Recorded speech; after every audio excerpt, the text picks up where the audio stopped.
Hey, everybody, and welcome to Hey, We're Talking. It's me, Scotty D, and I've got, Bob, take his sunglasses off.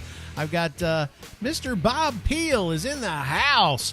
What's up, guys? Oh, I'm sorry. I should have stopped. Well, you gave me such a wonderful introduction. I know. That I'm like, I felt compelled to say something. I never know when to pause or not to pause. It's basically a crapshoot every time we do the show. Pretty much. Okay. And then we have Derek Tant. And before Derek says anything, I want you to notice that there's going to be an amazing sound that will come from the Derek Tant. Derek? Scott. Bob. Dang.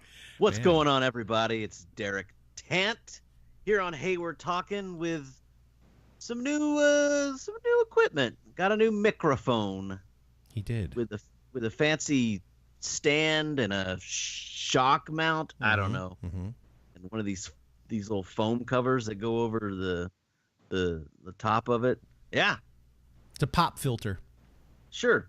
Windscreen, whatever. You can call it. It's like pop music. Pop music. Talk about pop music. That's what, every time I hear a pop filter, that's what I think of that song. I don't know why. Oh my gosh, that's funny. Long stretch. That's funny. There was a show on VH1 that they used to call something pop-up video. Yeah, pop-up video. Man, Derek, you're on today. Stole it. I think it's because you're fasting. Your brain is like on. I don't know. You're like a superhuman right now. Yeah, you get charged up, but that'll have to be like a whole new show. Because I know. I actually think we might talk about it on the next show because we talked for basically a half hour before we started recording about it, and I thought, this could be a show for crying out loud. So maybe we'll talk about it. We'll see. There's another topic up for debate that I was like, I totally accused Bob. I was like, that is the weirdest topic. Why would you pick that? And Bob was like, I did not do that. It's not my topic. And I was like, yes, it is. You make the spreadsheet. And Derek's just kind of sitting there with like this little tiny grin. And he goes, that was my idea. He must have been up really late one night and just like really bored and was like, I wonder how we got those. Drank a whole bunch of scotch and filled out the spreadsheet. I know. That's basically what happened. That's how we get our ideas, guys. It's how we get ideas for the show. Somebody gets drunk and someone says, I think we should talk about this. There's usually alcohol involved in planning sessions. I see, Scott, people on the podcast can't see this, but I see you broke out the Flowbee today. No, I didn't. No, I didn't. I don't use a Flowbee, even though you say that. We probably should make a T-shirt that says Scott's Flowbee or something like that. Hey, we're talking Scott's Flowbee. I was thinking we should start doing some stuff like that. By the way, if you haven't been to our Teespring store, please do that. We've got a link below. You can hit us up. We've got T-shirts. We've got hoodies. We've got coffee mugs, sweatshirts, I think. Is there sweatshirts or just hoodies? Hoodie. Yep, we got hoodies. Black hoodie, white hoodie, black hoodie, white hoodie. I think there's just a hoodie. I don't think there's hoodies. Okay, whatever. Anyway, there's Hey, We're Talking swag, as they call it. Swag or swag? Swag. Yeah, swag. It's I more think fun I got criticized for saying swag at one point, but sure now I guess it's not swag. Maybe it caught on. Apparently it caught on. You made me want to say swag. So anyway, Teespring, go check out our stuff. But what was I talking about? What led up to the Teespring? The different T-shirts for Wednesday. No, because we could come up with some T-shirts like Scott's Flowbee.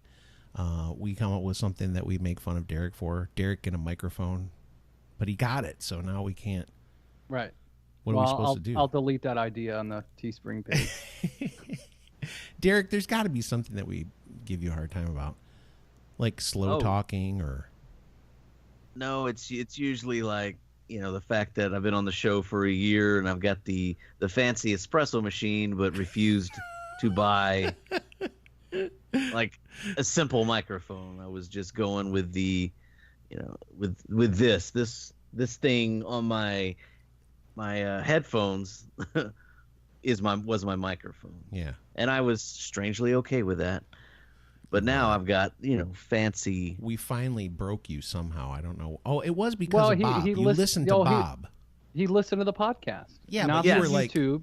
the actual podcast. Yeah, you were like, hey, listen, it sounds completely different on just the regular podcast than it does on YouTube. And Derek was like, well, Bob's has a lot of wisdom. I'm going to go check that out.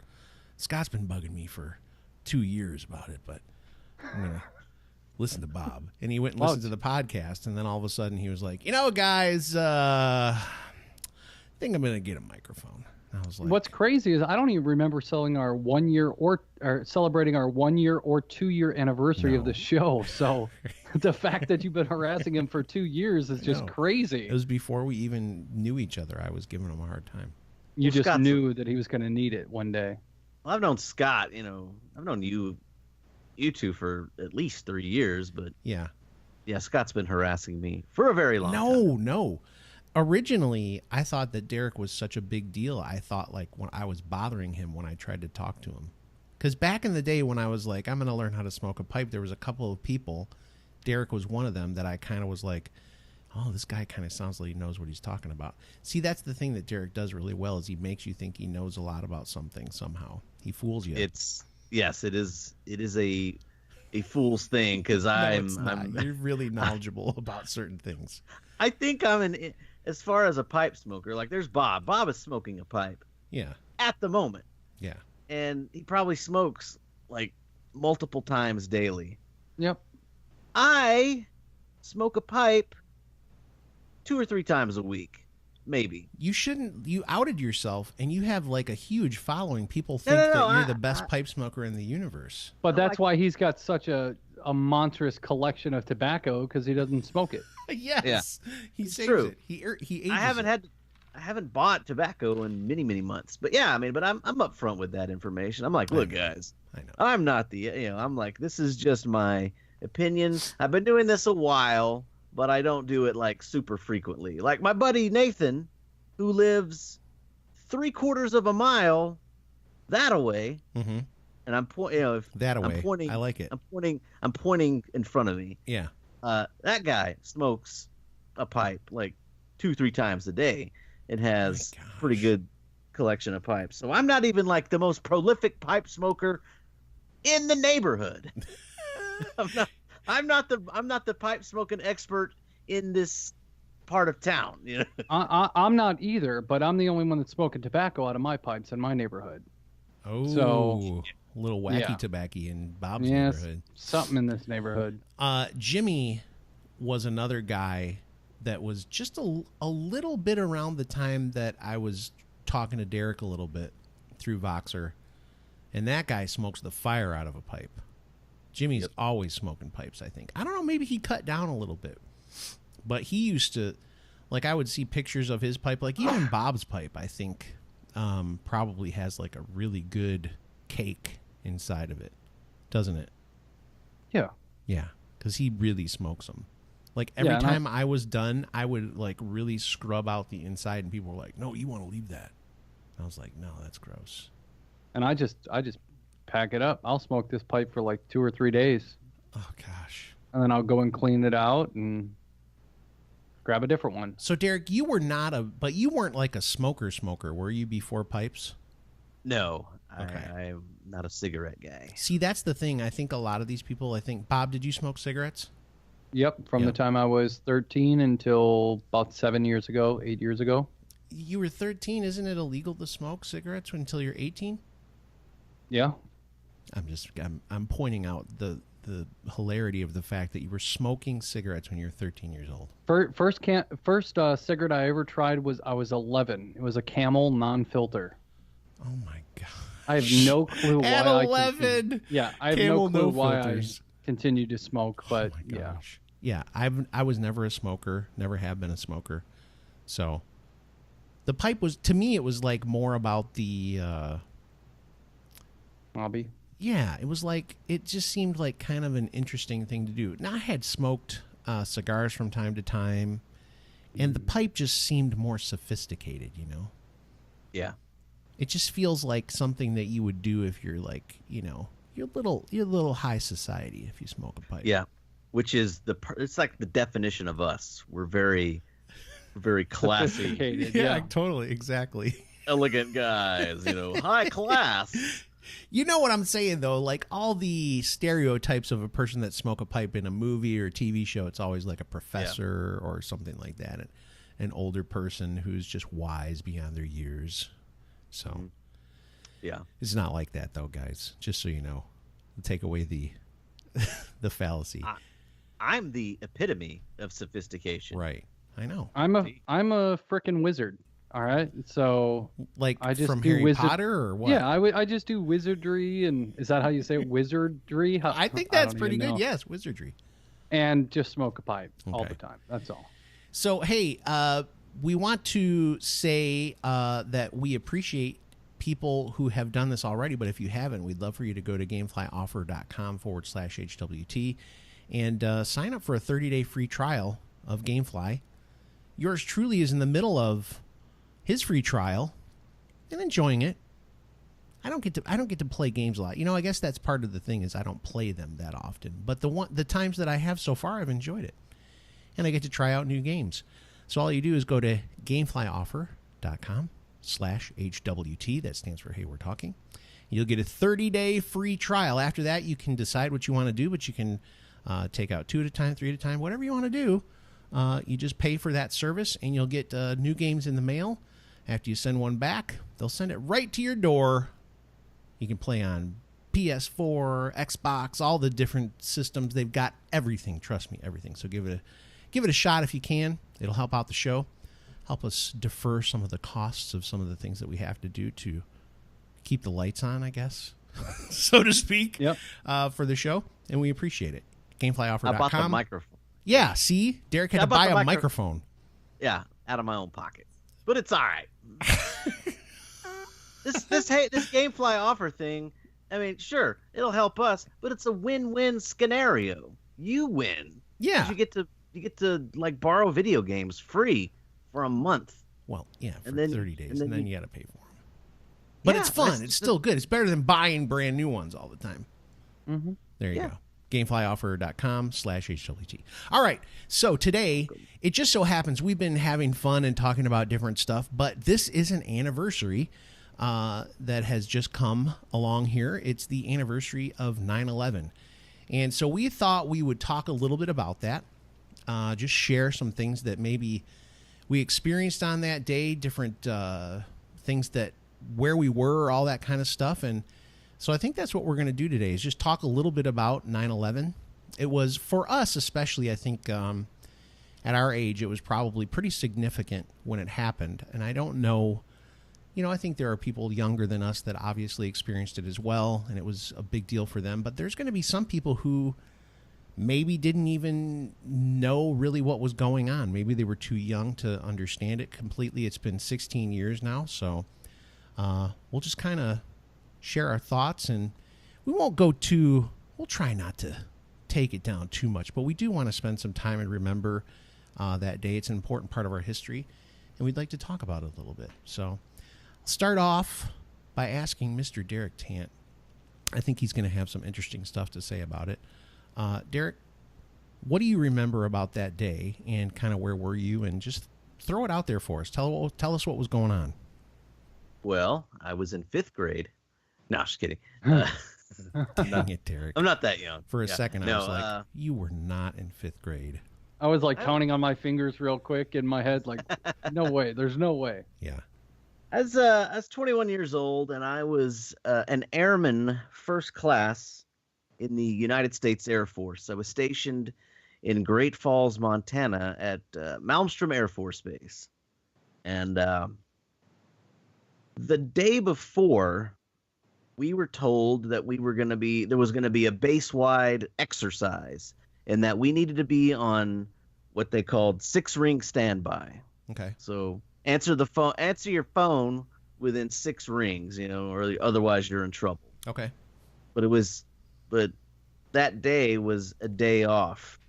So the morning of, it was 9/11, I guess I was sleeping in, and I got a phone call from my supervisor, and he said, you need to turn on the television and you need to stay put. And that was it. He hung up. And so I turned on the television, and I turned it on to see the first tower was was smoking, and then just within like a minute of me turning on the television, I saw the plane crash into the second tower, and I was it was pretty shocking. Mm-hmm. And so that pretty much changed my entire military experience. It reshaped my entire life, to be quite honest, because our security requirements increased. I was sent to a station in Alaska right after that. Okay. Because we all went to a higher alert status. A lot of different places required more people, more security. And I was a cop in the Air Force. So, and this was kind of around the same time I was getting married to my first wife. So it was a very It's so sad that every time you say that we laugh. well, no, I mean it was a turbulent time. It was a very stressful, turbulent time in my existence. So went from living in Montana to getting married. I visited my folks here, and then I got stationed up in Alaska the following December, and it was madness at the bases that entire time. It was just all the security requirements. Nobody knew what to do. It was scary. One of the things that I asked you before Bob joined us, we were talking about this a little bit. I asked you, did you see an uptick in people joining the military? What happened? Yeah, I mean there were a lot of people who were like in their high school days, juniors and seniors in high school. They were, that's about the time you're pretty much an adult. Yep. And you see that event happening, and it was a unifying event for our country. It kind of brought us all together, kind of to celebrate freedom, to celebrate patriotism. And so a lot of people were very much inspired to defend their country. They were, a lot of people very gung ho to get in the military, to serve, and to, do whatever they needed to do to fix that, to battle the people who caused the 9/11. dark forces. Yep. Yeah. So we saw a lot of people. We got to point this out because this is just straight up bizarro world. Bob has a fidget spinner. Do you see this? Yeah. What is going on? What does that have to do with anything? Why do you have a fidget spinner? Well, because do you really need one of those, or is that just are you just? Is it because you have teenage kids? No, not at all. Why do you have a fidget spinner? Okay, well I'll fidget with my light. Why do you? Remember, that's true. That is somebody said. That's right. I forgot about that. I always use my lighter as a fidget spinner. So it's just one of those things. It helps me. I just kind of was like, oh my gosh, this guy's like 36, it allowed me 37 years old. How old are you? 37, almost 38. Almost 38. He's got a fidget spinner. Next month I'll be 38. Wow. I'll be old. You'll be almost as old as I am. I'm not 56. Okay. Oh, Derek. What am I going to do? So basically, it allowed me. I grabbed it because I noticed I was doing it with my lighter, and remember I had it in my bag. Hey, I've got a fidget spinner, and it allowed me to pay attention to Derek more. That's good. That's good. And not feel weird about just staring at a TV screen. The other thing that's so weird is Bob has on Rudolph the Red-Nosed Reindeer in the background.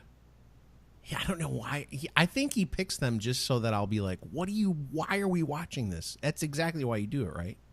No, it's just whatever comes on. Whatever disc pops, I accidentally pop in. Okay. Bob, tell us about your 9/11 experience. So 9/11, I was driving a truck at that time. I happened to be in Valparaiso, Indiana, and I was listening to the radio. And I was listening to a very popular... I just have to say, shout out, you said Valparaiso. My Uncle Gary and Aunt Jean are from the Valparaiso, Indiana area. So is Orville Redenbacher. Shout out. Aunt Jean. There you go. She's going to like that. I think. Maybe. We'll see. My cousins were from there as well. Yeah, I think she actually has. She's told me she listened she's like, I listened to your show today. She told me one time, and I was like, oh my gosh, this is crazy. Cool. It freaks me out a little bit when family people listen to it. We already know this. Okay, sorry. You were telling us a somber moment. Go ahead. Okay, I was in Valparaiso, Indiana, driving a truck at the time, and listening to a popular Chicago radio show, and I mean, that's really what it was. It was all of a sudden out of nowhere. You know, they said some building is on fire in New York, and they started talking about it, and then they realized that a plane had hit the building, and you know, they're describing everything in details, and then all of a sudden they said another plane has struck the building. You know, they were watching it live, so I was hearing it live, and you know, at that point, I was in utter shock. I called my wife and told her, hey, turn on the TV. Something's going on. I don't know what's happening, but I'm on my way home. Started driving a truck home and, you know, back to the yard. And I'm looking to the sky to see if missiles are going to start raining down or whatever, because you didn't know. Nothing like this had ever happened in my lifetime. Yeah. So, and then, of course, I stopped at a diner just outside of Valparaiso, and I just walked into the diner, and I'm like, do you guys have a TV? They're like, no. I'm like, we are under attack, and you guys need to watch the TV. Mm-hmm. And then I jumped back in the truck, you know, and headed back to work. And by that time, I got home, and I just couldn't stop watching, you know, stop watching the TV. And the one thing that I probably love, and I don't want to get political or anything, and we've seen this. So just talk. No, we've seen this with Houston as well. Mm-hmm. Is people didn't care about what color you were, what race or what sexuality you were, nothing like that. They just they helped one another. Yep. And we've seen that a lot in the Houston hurricane, and it's going to be the same with the hurricanes that follow up. That just the fact that people loved each other, cared for each other. Patriotism actually became popular. Yep. Which I'm always patriotic. I've always got a flag flying, or I put one in the back of my truck, you know, for the major holidays and all that stuff. And but people came together, and that was a good thing. Yep. So I mean, that to me, it was a very defining moment for me. Just the fact that, you know, you realize how much you appreciate the first responders, how much you appreciate the military who got involved very fast, all of that stuff. So to me, it was a big deal, and made me realize and appreciate specific people just for that. Yep. I was living in Detroit at the time, Detroit area, not the actual city of, but I was working a job where I was on second shift at that time. So that morning, I was sleeping in a little bit, and I woke up and turned on the TV, and the first plane had already hit, and you know, it was all over the news, and I was just kind of like, what the heck? How could somebody ram a plane into the World Trade Center? Jeez. And then as they were talking about all this stuff, there you see that second plane just come flying into the picture and crash into the second tower. And right then I was just like, this is not an accident. This is like straight up somebody is trying to do something horrible. And I think the thing that was, you know, I was like everybody, I was extremely shocked. I was at that time too, I think people, if you were aware of everything going on, it had been a pretty hotly contested election between Al Gore and George W. Bush, and the hanging chads and all that kind of stuff. I mean, we had gone through some pretty tough stuff just as a country, just trying to get a president. And not long after that, when Bush got into office, this happened. And just like you said, Bob, it brought the country together. We were united because somebody messed with us. You know, somebody decided that they were going to try and ruin our way of life, and it changed a lot of stuff. I think the thing for me that I'll never, ever, ever, ever forget was, and I'm emotional just thinking about it, is when the first tower started to crumble. And I just remember, because I knew that all those people, the firemen and the police that had gone in there to try and save people, I just thought, immediately, oh my gosh, they're all dead. They're all dead. And the other thing that I remember really well was two things about the president at that time, George W. Bush, was when he went out and threw the first pitch at a Yankees game.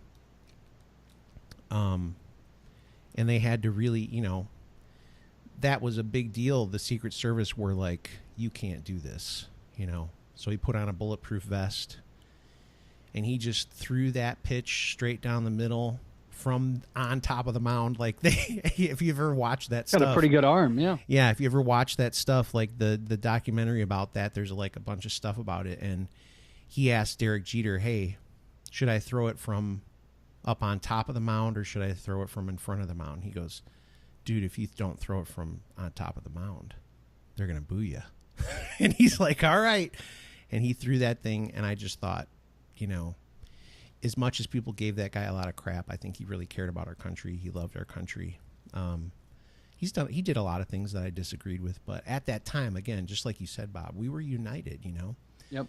We saw something and we cared about it. And also, when George Bush went to Ground Zero and talked to all those people that were digging out, that was really moving to me, that moment that he talked to all those guys that were, finding dead bodies and trying to find people that may still be alive and stuff like that. That was a big deal. That was huge. Like, that's the kind of stuff I'll never forget. Are you laughing at me because I'm tearing up? You look like you're laughing. Bob looks like he's laughing at me. No, not at all. I think you just got self-conscious real quick. No, I'll never forget that stuff. So the listeners know that was all emotion from Scott. That wasn't some, podcast or radio thing. That was pure emotion. But, one of the things that I said, everyone's united, not worried about race or this or that. One of the images that pops into my head every time is all the men and women after the tower fell. They were all walking down the street, all covered in just ash. And they were all pretty much gray at that time. And you couldn't tell the difference between any of them. They were all gray. Yep. And that was a moment for me, just because it's like, that's realistically how it should be. It shouldn't be the way it is, unfortunately, right now. Yeah, I think, I'm sorry, Derek, let me just say this, and then I'm going to let you say your thing. I think, again, as Bob pointed out, this is one of the things that Derek and I talked about when you weren't here, was the stuff that's happened in Texas. You hear a lot about how divided our country is, but it brings me a lot of hope when I see when Americans go through tragedy or something horrible happens, there are still so many people in this country that care about one another and love this country. And that brings me a lot of hope, because it's easy. If you watch the news, if you pay attention, they make you believe that we don't like each other at all, that we all hate each other, and it's, whoever you like and support, it's their fault or the other person's fault. I mean, we're so divided if you watch the media, but the truth is we've got a lot of people in this country that care, and that brings me hope. Derek? It's very true. You and I have sat down and we've been in Voxer chats with people who are basically on the polar opposite of the spectrum, like politically and, ideologically. And really, when you just have a little talk, you really find a lot of common ground, and, it's just a couple of little issues that you differ on. But for the most part, there's always like a love of country and a love of people, a love of humanity, and just a want to get to the right place. So I do think the media plays its role in trying to divide America, but at the same time, there are issues, and I hate that it takes a national tragedy or a regional tragedy for the pettiness and the bickering to be set aside so that everybody gets along, and that the media will portray everybody getting along. I hate that it just takes something like Hurricane Harvey or Hurricane Irma or 9/11 or upcoming war with North Korea, for everyone to set aside pettiness and differences and work together as one people. We are Americans. And I'm hoping that just once, once a year, when we look back at 9/11, we can all remember that we are Americans and that we're not so different after all.